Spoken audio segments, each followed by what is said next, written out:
அன்பானவர்களே, இன்று ஒரு சாதாரண நாள் அல்ல. இன்று சாம்பல் புதன்கிழமை, ஆஷ் வென்ஸ்டே. இது ஒரு நினைவூட்டல் நாள். நாம் யார்? நாம் எங்கிருந்து வந்தோம்? நாம் எங்கு செல்கிறோம்? வேதாகமம் சொல்கிறது, நீ மண்ணாயிருக்கிறாய், மண்ணுக்கே திரும்புவாய். ஆதியாகமம் 3:19. இந்த வார்த்தை பயமுறுத்த அல்ல, நம்மை விழிப்பூட்ட.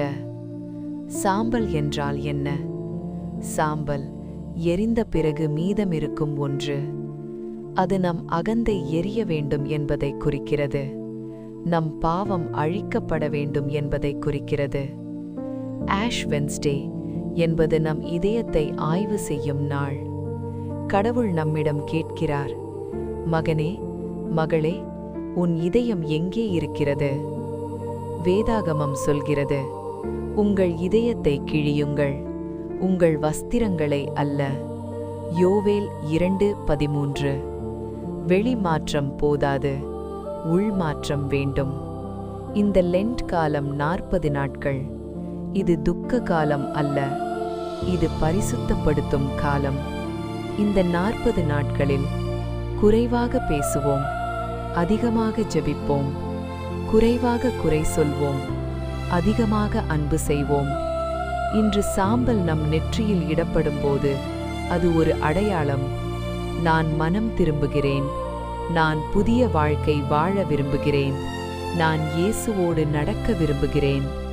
சில நேரங்களில் வாழ்க்கை நம்மை உடைக்கலாம், ஆனால் கடவுள் நம்மை புதிதாக கட்டுவார்.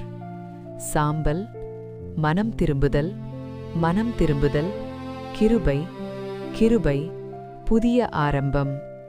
ஆஷ் வென்ஸ்டே சிலுவைக்கான பயணத்தின் ஆரம்பம். அந்த பயணம் எங்கே முடிகிறது தெரியுமா? உயிர்த்தெழுதலில். நம் கண்ணீர், நம் குற்ற உணர்வு, நம் தோல்வி, இவை அனைத்தும் சிலுவையில் முடிகிறது. இயேசு நம்மை குற்றம் சாட்ட வரவில்லை, நம்மை மீட்க வந்தார்.